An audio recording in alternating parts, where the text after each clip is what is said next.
मित्रांनो, आज या मालिकेमध्ये आपण पाहणार आहोत सावलीने आता व्यंकटेशला चहा आणून दिलेला असतो. व्यंकटेश म्हणतो, सावली थँक्यू, तुमच्याशी काहीतरी बोलायचंय व्यंकटेशजी, माफी मागायची आहे तुमची. खरंच सॉरी, मला माफ करा. अरे कशाबद्दल सॉरी म्हणतीये तू? त्या दिवशी अचानक सारंगच्या समोर माझा नवरा असं सांगितलं, खरंच सॉरी. तसं मला अजिबात करायचं नव्हतं, पण खरं तर परिस्थिती अशी होती की मी पटकन बोलून गेले. खरंच सॉरी. तर जाणवलं माझ्या एका खोट्यामुळे तुम्हाला एवढ्या मोठ्या अडचणीत टाकलंय मी. तरी चालू म्हणून काय म्हणतीये ग सावली? इतकी मोठी गायिका सावली, फेमस गायिका आहे तू सावली, आणि तिचं नवरा होण्याचं भाग्य जर मला मिळत असेल तर त्यात चांगलीच गोष्ट आहे ना, भाग्याचीच गोष्ट आहे ना. त्याच्यामुळे सॉरी वगैरे काही म्हणू नको. दिवशीपर्यंत आतापर्यंत एक गोष्ट मला जास्त अस्वस्थ करते.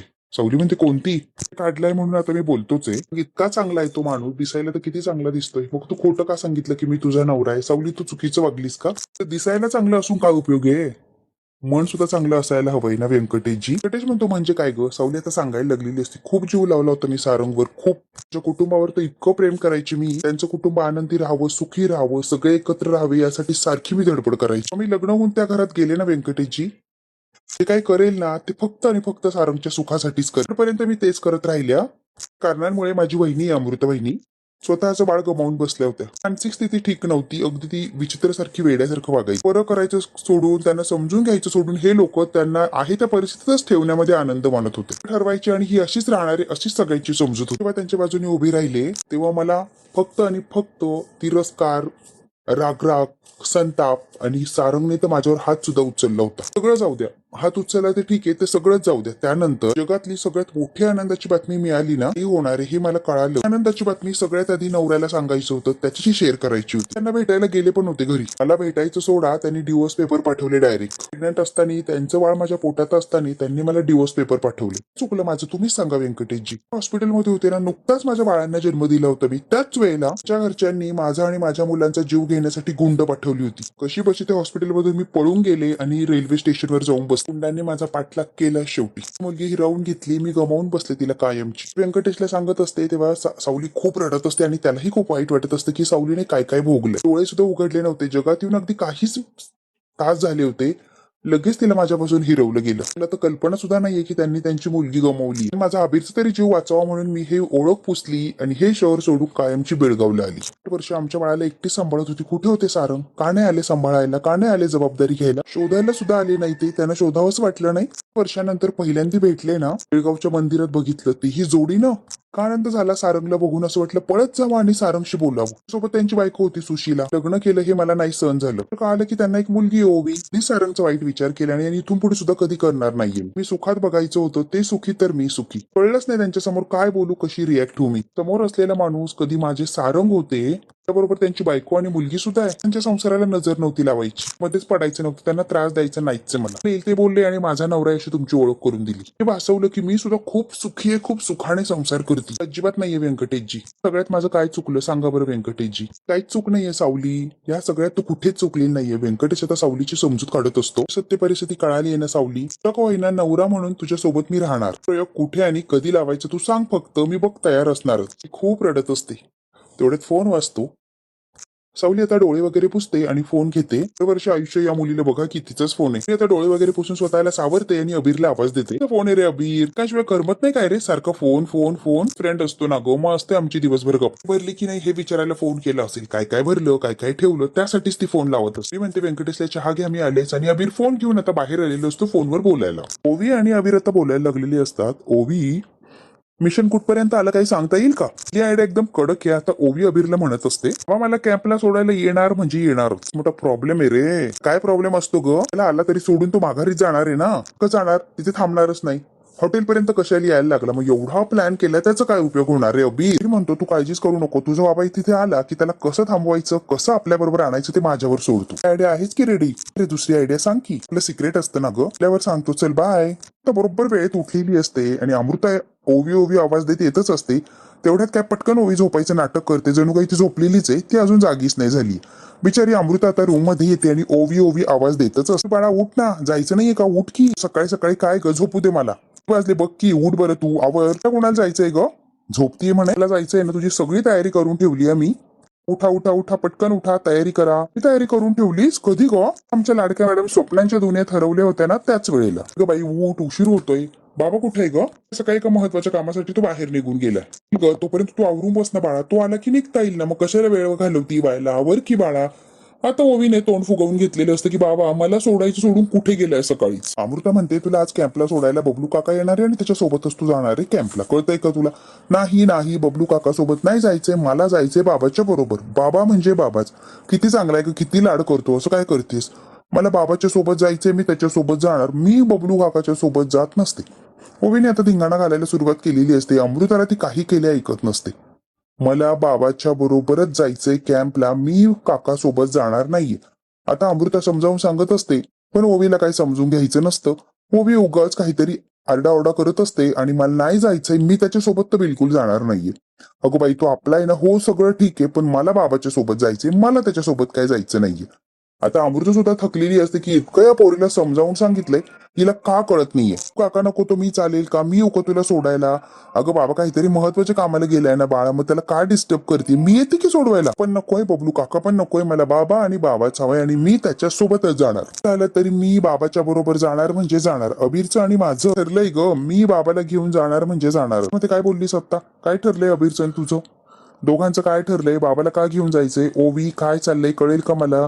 आता ओवी अडकलेली असते तिच्या शब्दांमध्ये. तिथं बोलून बसली की माझं आणि अबीरचं ठरलंय, सिक्रेट आहे आमचं, बाबाला कोणत्याही परिस्थितीत मी घेऊन जाणार म्हणजे जाणार. अमृता म्हणते काय बोललीस, परत बोल.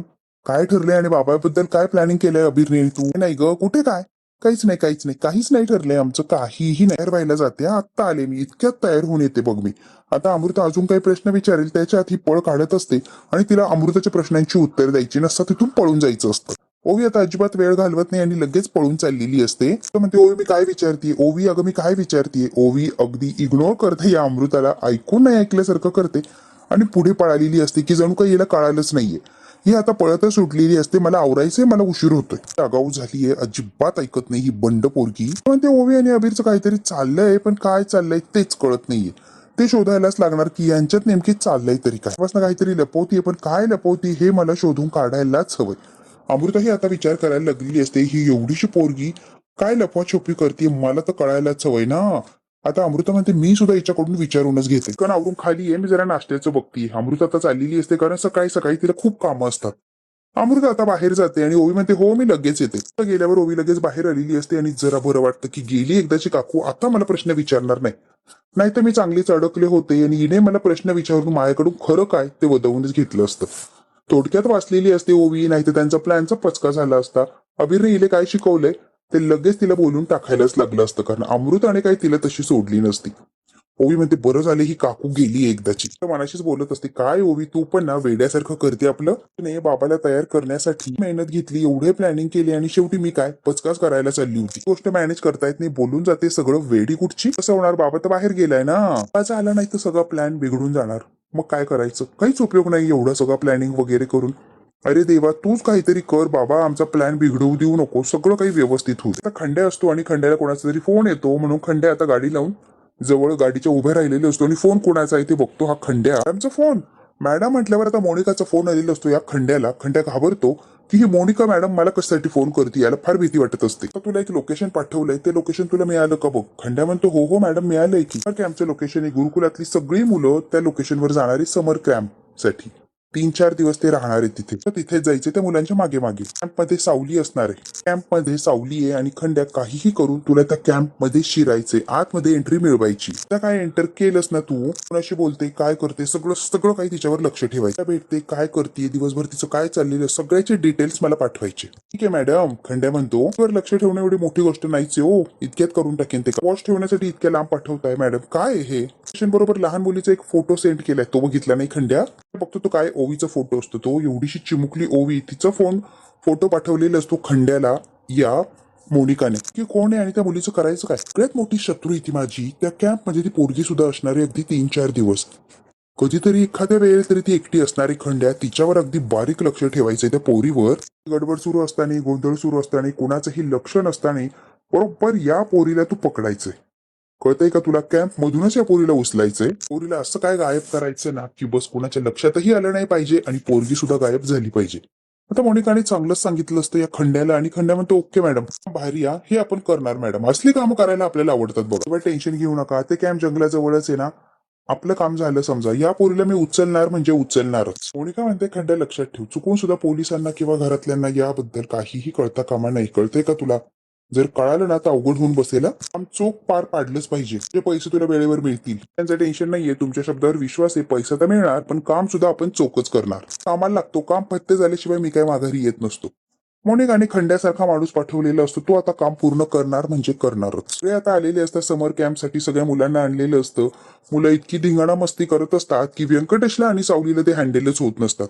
लगेच धिंगाणा घालायला त्यांनी सुरुवात केलेली असते. सावली थांबा थांबा म्हणते, कोणीच थांबायला तयार नसतं. ते व्यंकटेशजी 3 दिवस कसं सांभाळणार आहोत, अवघड करून टाकतील. हे सुरू नाही झाला, दंगा मस्ती तर सुरू झाली यांची. व्यंकटेश म्हणतात अजिबात टेन्शन घेऊ नको, टीचर आणि यांची लहान मुलं म्हटलं की धिंगाणा मस्ती एवढं तर येणारच ना, करू दे त्यांना एन्जॉय, आपण ठेवूया लक्ष. हे सांगून बघ, एका मागे एक कसे लाईनीत येऊन उभं राहतात ना, तू बघच. मग तू जादू बघायची का, कशी प्रेमाने सांगितल्यावर कशी लाईनीत उभं राहतात तू बघच. सावली म्हणते हो हो बघायचीच आहे. मुलं जी असतात ती लाईन मध्ये आलेली असतात. आता व्यंकटेश म्हणतो काय सांगायचंय सांग बरं सावली. सावली म्हणते हो, ठेवायच्या इथे आणि इथेच थांबायचं, परत काही सांगायचं असेल तर परत बोलवेल, कुठे कुठेही हलायचं नाहीये. अबीर बॅग ठेवा. अबीर म्हणतो माझ्याकडे नाही की बॅग, मी कुठून ठेवू गाई. आणि अबीरचं काय चाललेलं असतं, त्यांचं हळूहळू गप्पा चाललेले असतात, काहीतरी प्लॅनिंग ते शिजवतच असतात, काही ना काहीतरी चाललेलंच असतं. त्यांची चिडचिड होती, खूप चिडचिड होती. अबीर आता ओवीला बोलत असतो, त्यांच्याला बोलवण्यासाठी एवढा कॅम्प आपण अरेंज केला, तो माणूसच आला नाही ना ग, का उपयोग झाला का काही, तो माणूस आला का इथे, नाही ना, काहीच उपयोग झाला नाही ना आपल्या प्लॅनिंगचा. शेवटी काय, आपल्या प्लॅनिंगचा पचकाच झाला. तेच झालं की सगळं सगळं सगळं गोंधळ होऊन गेलाय. खूप चिडचिड करत असतो. ओवी म्हणते I am really sorry, I am really sorry. तेच नव्हतं, आणि बबलू काकाबाला घेऊन आला ना, मला माहितीच नाही की बाबा येणार नाहीये म्हणून.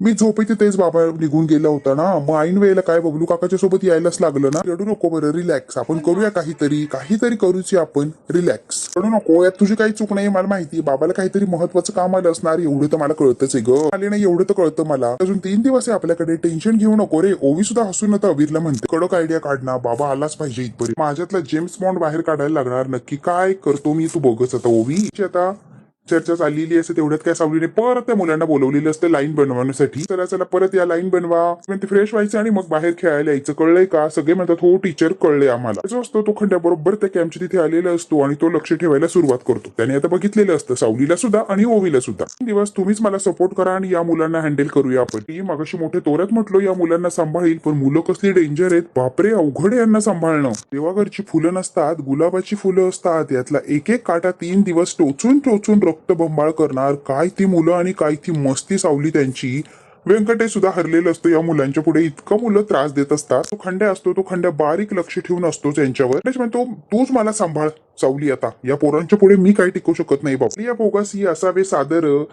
व्यंकटेश आणि सावली छान अशा गप्पा मारत असतात. आता शुभ्राची केस बांधत असते मोनिका. मम्मा हळू कर ना, केस दुखताय ना माझे, ओढताय ना माझे केस. ती रेडी होणार नाही या, सकाळपासून बुनबुन बुनबुन लावली, जरा शांत बस की. ती काय झालंय, ती ओवी मस्त कॅम्पला गेली आणि मी इथेच बसलीये घरी. आणि पाठवलं, मला पण जायचंय त्या कॅम्प, ती पण रिटर्न येणार नाहीच ना बाळा, म्हणून तुला पाठवलं नाही. काय म्हटलीस तू? तुला नेक्स्ट टाइम एकदम मस्त कॅम्पला पाठवणार, या कॅम्पला नको बाळा, मी छान कॅम्पला पाठवेन तुला ना बाळा. मम्मावर उसायचं नसतं. मोनिकाचा फोन वाजलेला असतो. खंड्या लगेच फोन लावतो या मोनिकाला. असलाय का खंड्या, वेळेवर पोहोचलोय, तुमचं पार्सल आलेलं आहे बरं इथे. आणि ओवी दोघींवर सुद्धा नजर ठेवूनच आहे मी, अजिबात काळजी करू नका. तुला काही सांगायच्या आधी फक्त लक्ष ठेवायचं, बाकी काहीच करायचं नाहीये खंड्या. सोबत सावली सुद्धा फिरती इकडे तिकडे. काय करायचंय मॅडम? उचलू काय, तिला कशाला उचलतोय रे, शानपणा करायला लावला. जेवढं काम सांगितलं ना खंड्या तेवढंच करायचं. ठेव फक्त, फ्री झाले की तुला परत फोन करते. फोनवर बोलून झालेलं असतं. लगेच शुभ्रा येते. कोणाचा फोन होता ग मम्मा, कोणाशी बोलत होती ग मम्मा? नसत्या चौकशी हवे असतात ग, तुझ्या कामाशी काम ठेव, जा बाहेर जाऊन खेळ. गर ना बाळा, जा बाहेर जाऊन खेळ. म्हणते तू माझ्यापासून काहीतरी लपवतीये, मला कळतंय ना, चोरून चोरून बोलतीये, काहीतरी तू लपवती, मला सगळं कळतं. बडबड करून बाहेर निघून गेलेली असते. काय म्हणतो मोनिका घाबरट आहे, घाबरट, अजिबात ऐकत नाही, नुसती घाबरल्यासारखी करते. म्हणतो हिला काय माहिती, सावलीने मागच्या वेळेला माझा डाव उलटावला होता, या वेळेला हिचं काम मी करणार म्हणजे करणारच. सावलीला अशी काय अद्दल घडवतो ना, आता मनाने सावलीला सुद्धा त्रास देणार असतो. मोनिकाने नाही म्हटलेलं असतं तरी सुद्धा खंड्या सावलीला त्रास देणार असतो. राजकुमार साहेबांची भीती वाटते की अर्धवट राहिलेलं काम जर त्यांना कळालं तर ते काही सोडत नसतात. मी पूर्ण करणार आणि राजकुमार साहेबांना खुश करणार म्हणजे करणार. सावलीला मी आता संपवणारच, काटा काढणार म्हणजे काढणारच. अमृता आणि बबलू असतात तिकडे. बबलू सारखा ये जा करत असतो. अमृता म्हणते ए बबलू जरा शांत बस की, कुठे गेला आणि कुठे नाही, माझा जीव वर खाली होतो. एक तर ओवीला कॅम्पला सोडवायला सुद्धा आला नाही, मीच गेलो होतो. पण सारंगचा अजून पत्ता नाही. मला भीती वाटते वहिनी ग. की बारीक तोंड करून गेली. किती तिला आशा होती की तिचा बाबा तिला सोडायला येणार आणि हा कुठे जाऊन बसलाय काय माहिती. घरी आलो तो आला नाही अजून. यायला हवा होता की नाही, अडकलाय काय माहिती बाबा. तुला म्हणते बबलू एक विचारू का, सावलीच्या मनात सारंग विषयी अजून काही असेल का रे, तुला काय वाटतं सांग ना. तर वहिनी परिस्थिती खूप बदलली आहे ना. अमृता म्हणते हो माहिती. जिने स्पष्ट सांगितलं दोघांच्या मध्ये कोणी जरी आलं तरी परिणाम खूप वाईट होतील. त्यांच्यातच त्यांचा प्रॉब्लेम सॉल्व्ह करू दे. तर म्हणते माझं मन मानतच नाहीये की सावलीने दुसरं लग्न केलं. बबलू म्हणतो मला सुद्धा तिने दुसरं लग्न केलं हे खरंच आहे ना. बरोबर संसार थाटलाय तिनं. काय ना ग, हे सगळं असताना ती सारंगकडे कशी परत येणार. आणि अमृता सारंग आणि सावली यांच्याविषयीच बोलत असतात आणि या बबलूला टेन्शन असतं की सारंग अजून कसा आला नाही. फॉर्मवर सही करण्यासाठी मुद्दाम सुशीलाला समोर केलं होतं. बरोबर ना बबलू. बबलू म्हणतो हो खरंच. दादाने स्वतःला वाईट ठरवण्यासाठी केले. अमृता म्हणते बरोबर की. सावलीने सुद्धा व्यंकटेशची लग्न झालंय हे सारंगला जळवण्यासाठी किंवा वाईट ठरवण्यासाठी सारंगच्या समोर खोटं बोलली असेल ना की व्यंकटेश माझा नवरा आहे. जर सारंग असं करू शकतो तो सावली सुद्धा करू शकते ना बबलू. अमृताने चांगलं डोकं लावलेलं असतं. दूर ठेवण्यासाठी हे नाटक केलं असणारे सावलीने हे कशावरून. बरोबर आहे की नाही. सावली सुद्धा करू शकते हे नाटक की व्यंकटेश माझा नवरा आहे. तर वहिनी अगदी बरोबर. हा तर मी विचारच केला नाही ग. सारंग आलेलं असतो. काय सारंग, अरे ओवीला सोडवायला यायचं नव्हतं ना म्हणून फोन करते. इतका त्रास देते मला. तिला मी नको टेन्शन घेऊ नको म्हणतोय. बघ की काय होत असेल काय नाही काय माहिती बाबा. लावला होता फोन तिने उचललाच नाही. टीचर लावलंय रे तू बोल ना. होत ना मग काय टीचर टीचर वाटतेस ना. वहिनी जरा टीचरला फोन लावर काय चाललंय काय नाही बघ.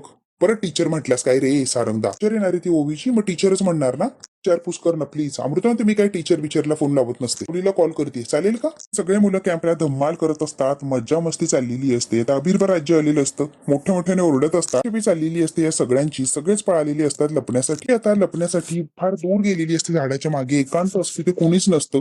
बिचारी ओवी तिथे लपायला गेलेली असते आणि खंड्या तर तिच्या मार्गावर असतोच की ओवी कधी एकटी सापडतीये म्हणजे तिला उचलायचं असतं. खंड्या लपलेली असते झाडाच्या मागे. बरोबर तिथे खंड्या आलेले असतो. म्हणतो अरे वा शिकार स्वतःहून जाळ्यात अडकलीये. आता मी काय सोडत नसतो. त्या आधी गायब करतो. ही गायब झाली कळालं की तिच्या शोधात ती बरोबर जंगलाच्या दिशेने सावली पळत येणार. मग तिला पण उचल. प्लॅनिंग केलेलं असतो. आधी ओवीला उचलणार नंतर सावलीला उचलणार. दगडात दोन पक्षी मारणार. आता सगळ्यांना शोधत असतो. सगळे लपलेले असतात. कोणी काही सापडतं की काय बघत असते. आता ओवीला घेण्यासाठी पुढे पुढे येत असतो. ओवीला अंदाजा सुद्धा नसतो की खंड्या तिला घेण्यासाठी मागे उभा राहिलाय. बघू आता खंड्या ओवीला पकडून नेणार का आणि ओवी हरवलीये म्हणून सावली तिला शोधणार का. हे जर बघायचं असेल तर बघायला लागणार आपल्याला पुढचा भाग. हा भाग इथेच संपतो. व्हिडिओ आवडल्यास लाईक शेअर सबस्क्राईब नक्की करा. धन्यवाद मित्रांनो.